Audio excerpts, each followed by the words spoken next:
अवधूत चिंतन श्री गुरुदेव दत्त श्री स्वामी समर्थ. हॅलो, मी Priyanka. Welcome back to Priyanka's all content. आजच्या या व्हिडिओमध्ये आपण दिवाळी पाडवा म्हणजे ज्यालाच आपण बलिप्रतिपदा म्हणतो त्याबद्दलची संपूर्ण माहिती पाहणार आहोत. त्यामुळे व्हिडिओ स्किप न करता संपूर्ण पहा. याच दिवसापासून कार्तिक महिन्याची सुरुवात होत असते. भगवान श्री हरी विष्णू यांचा कार्तिक महिना अतिशय प्रिय आहे आणि याच महिन्यामध्ये देव उठणी एकादशीही असते. तर या महिन्यामध्ये कुठल्या सेवा केल्या जातात, बलिप्रतिपदाच्या दिवशी भगवान श्री हरी विष्णूंना प्रसन्न करून घेण्यासाठी कुठल्या सेवा कराव्यात याबद्दलची ही माहिती आपण पाहणार आहोत. बलिप्रतिपदा हा 3.5 मुहूर्तापैकी एक मुहूर्त आहे जो की दिवाळीमध्ये येतो. दिवाळीमध्ये येणारी कार्तिक शुद्ध प्रतिपदा हा दिवाळीचा 5वा दिवस समजला जातो. दिवाळीची सुरुवात ही वसुबारस पासून होत असते. वसुबारस झाल्यानंतर धनत्रयोदशी, नंतर नरक चतुर्दशी, नंतर लक्ष्मी पूजन आणि नंतर येतो तो म्हणजे दिवाळी पाडवा, ज्यालाच आपण बलिप्रतिपदा म्हणतो. आणि या दिवशीपासून कार्तिक महिन्याची सुरुवात होत असते. दिवाळी पाडव्याला विशेष असं महत्त्व आहे. महाराष्ट्रामध्ये ज्या बायका असतात त्या आपल्या पतीला किंवा आपल्या माहेरच्या सासरच्या सर्व पुरुषांना ओवाळत असतात. यंदा 2 नोव्हेंबर 2024 वार शनिवार रोजी बलिप्रतिपदा म्हणजेच दिवाळी पाडवा साजरी केला जाणार आहे. तर आता मी तुम्हाला बलिप्रतिपदाची कथा काय आहे ते सांगणार आहे आणि बलिप्रतिपदाच्या दिवशी पतीचं औक्षण कसं करावं हेही आपण पाहणार आहोत. बलिप्रतिपदा का साजरी केली जाते, तर राजा विरोचन त्यांचा पुत्र असुर राजा बळीची. राजा बळी अत्यंत दानशूर होता. खरं तर भक्त प्रल्हाद यांचा नातू म्हणून देखील त्यांची ओळख होती. राक्षस कुळामध्ये जन्म घेऊन सुद्धा चारित्र्यवान, विनयशील, प्रजेचा हितचिंतक अशा रूपाने ते प्रख्यात होते. त्यांच्या दारी जे कोणी मागण्यासाठी यायचे त्याला राजा बळी हस्ते पाठवत नसे. त्यांच्याकडे अफाट संपत्ती होती. देवांचा त्यांनी आपल्या बळाच्या सामर्थ्यावरती अनेकदा पराभवही केला होता, म्हणून तो त्रैलोक्याचा विजेता होता. त्याला त्याचा फार गर्व झाला होता. त्यांना आणि त्यांचा गर्वहरण करण्यासाठी भगवान श्री हरी विष्णू यांची निवड करण्यात आली होती. एकदा राजा बळीने यज्ञ करण्याचे ठरवले. त्यांचा नियम असा होता की यज्ञ झाल्यावर तो नेहमीच दान देत असे. भगवान विष्णू वामन अवतार घेऊन त्याच्या दारी मागण्यासाठी येतात. त्यावरती बळी त्यांना ब्राह्मण कुमार आपणास काय हवे असे विचारतात. त्यावर वामन अवतारी विष्णू त्यांना त्रिपाद भूमिदान द्या असे म्हणतात. राजा बळी त्यांना त्रिपाद भूमी देण्यास होकार देतात. त्यांना असे वाटते की हे तर वामन आहे, यांचा त्रिपाद भूमीमध्ये काय येणार आहे. तेवढ्यातच वामन अवतारी विष्णूंनी आपले रूप विराट करून एका पावलामध्ये सर्व पृथ्वी व्यापली, दुसऱ्या पावलात सर्व पाताळ ब्रह्मांड व्यापले आणि त्यांच्या 2 पावलामध्ये राजा बळी सर्व गमावून बसल्याने त्याकडे देण्यासारखे काहीच नव्हते. आता तिसरा पाय कुठे ठेवू असे ब्राह्मण कुमाराने विचारल्यावर राजा बळी विचारात पडला आणि मग काही वेळ विचार करून तो म्हणाला की महाराज, आपण आपले पाय माझ्या डोक्यावरती ठेवा. असे म्हणताच वामन आपले तिसरे पाऊल त्याच्या डोक्यावरती ठेवतात आणि बळी पाताळात सामावतो. तेव्हा श्री विष्णू त्यांना पाताळाचे राज्य देतात आणि वर मागण्यास सांगतात. त्यावर बळीने उत्तर दिले की देवा, आता पृथ्वीवर माझे राज्य संपणार आहे. माझी इच्छा आहे की पृथ्वीवरती दरवर्षी 3 दिवस तरी माझे राज्य म्हणून ओळखावे. यमासाठी दीपदान करणाऱ्यांना कधीही यमाचा त्रास होऊ नये, त्याकडे लक्ष्मीचा नेहमी वास असावा. ते 3 दिवस आश्विन मासातील कृष्ण पक्षाची चतुर्दशी, आश्विन अमावस्या आणि कार्तिक शुद्ध प्रतिपदा याला बळीप्रतिपदा किंवा बळीराज्य असेही म्हणतात. त्या दिवसापासून बळीप्रतिपदा साजरी करण्याची जी प्रथा आहे ती सुरू झाली.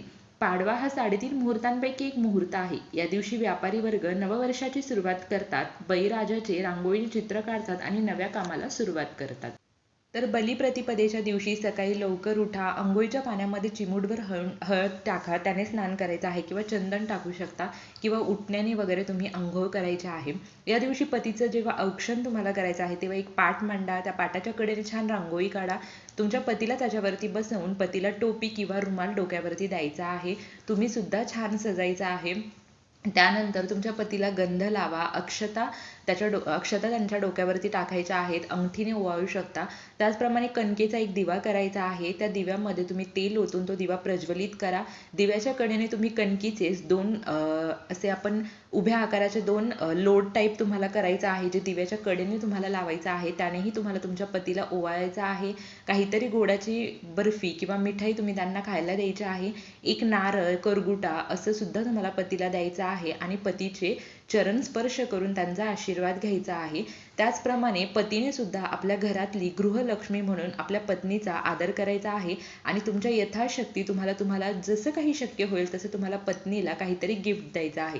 मग ते तुम्ही काहीही देऊ शकता. सोन्याचंच द्यावं, साडीच द्यावी असं काही नाही. अगदी तुम्ही 5 रुपये दिलेत ना तरी चालेल, पण तुमची पत्नी खुश होईल अशा पद्धतीने तुम्ही काहीतरी द्या.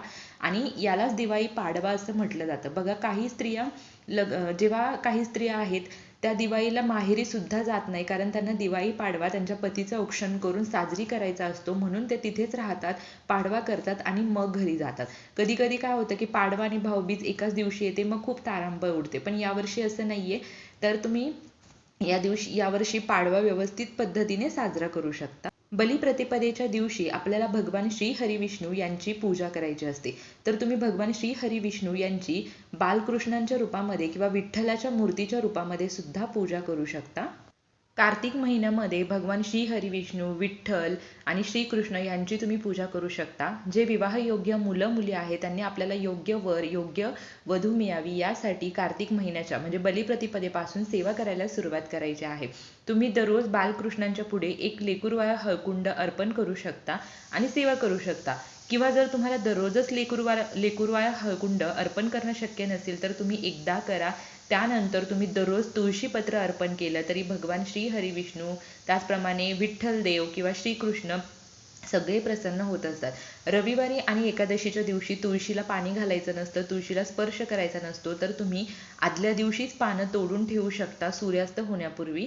ही काळजी तुम्हाला घ्यायची आहे. बलिप्रतिपदेच्या दिवशी गोवर्धन पूजा केली जाते, कारण या दिवशी भगवान श्री हरी विष्णूंनी आपल्या करंगईवरती गोवर्धन जो पर्वत आहे तो उचलला होता आणि जनतेचं रक्षण केलं होतं. त्यामुळे या दिवशी गायीचीही पूजा केली जाते. कार्तिक महिन्याच्या पहिल्या दिवसापासून कार्तिक महिना संपेपर्यंत तुम्हाला भगवान श्री हरी विष्णू, विठ्ठल, श्रीकृष्ण जे कोणतं रूप तुमच्या घरामध्ये असेल त्यांची दररोज पूजा करायची आहे. त्याचबरोबर तुम्ही गायीची सुद्धा पूजा करू शकता. किंवा मग तुम्ही गोपद्म काढायचे आहेत, तुमच्या देवघरासमोर काढा, तुळशीपाशी काढा किंवा तुमच्या घराच्या बाहेर काढा, त्याचीही तुम्ही पूजा करू शकता.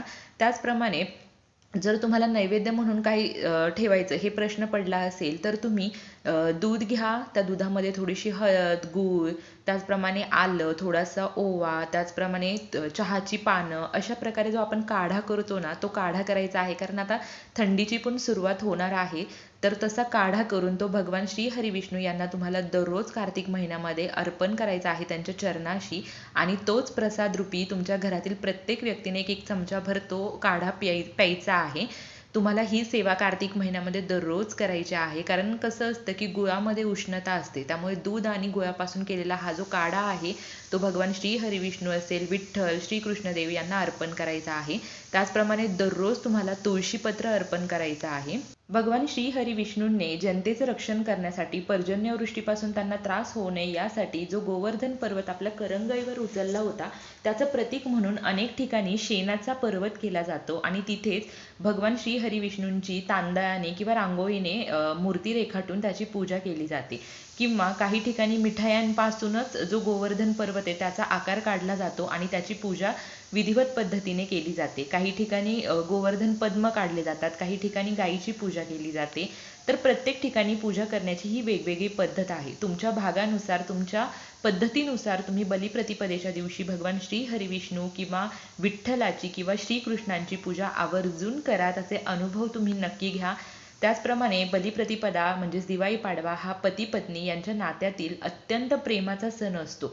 दोघांना एकमेकांवरचं प्रेम व्यक्त करण्यासाठीचा हा स्पेशल दिवस असतो. त्यामुळे प्रत्येक पत्नीने आपल्या पतीचं औक्षण करून त्यांच्यासाठी प्रार्थना करायची आहे आणि प्रत्येक पतीने आपल्या पत्नीला गृहलक्ष्मी समजून किंवा आपल्या घरातील लक्ष्मी आहे असं म्हणून, फक्त म्हणायचं नाही तर असं समजून तिचा मान सन्मान करायचा आहे, तिचा आदर करायचा आहे. आणि फक्त या दिवसासाठी नाही तर आयुष्यभरासाठी ती तुमच्या घरची गृहलक्ष्मी आहे. तिला काहीतरी तुम्ही भेटवस्तू देऊन तिला कशा प्रकारे आनंद होईल या गोष्टीची काळजी प्रत्येक पुरुषाने घ्यायची आहे. तुळशी मातेला तुम्हाला दररोज कार्तिक महिन्यापासून शेवटच्या दिवसापर्यंत तुपाचा दिवा हा सकाळ संध्याकाळ प्रज्वलित करायचा आहे. आणि कार्तिक महिन्याच्या पहिल्या दिवसापासून भगवान श्री हरी विष्णू यांची पूजा करायला तुम्हाला अजिबात विसरायचं नाहीये. तुमच्या घराच्या आजूबाजूला जर कुठे आवळ्याचं झाड असेल तर तिथे सुद्धा तुम्ही दिवा प्रज्वलित करून भगवान श्री हरिविष्णूंचं स्मरण करून पूजा करू शकता. तर अगदी छोटीशी माहिती होती बलिप्रतिपदा म्हणजे नक्की काय, या दिवशी भगवान श्री हरिविष्णू यांची कुठली सेवा करावी, काय नैवेद्य दाखवावा, त्याप्रमाणे पती पत्नी यांनी जे बलिप्रतिपदा आहे, दिवाळी पाडवा आहे, तो कसा साजरी करावा आणि त्यामागे काय कथा आहे, अशी अनेक गोष्टींची माहिती आज आपण या व्हिडिओमधून पाहिलेली आहे. तुम्हाला व्हिडिओ आवडला असेल तर लाईक शेअर कमेंट नक्की करा. कमेंटमध्ये ओम नमो भगवते वासुदेवाय लिहायला विसरू नका किंवा श्री विष्णवे नमः असं लिहायला विसरू नका. Shri Swami Samarth. Bless you all.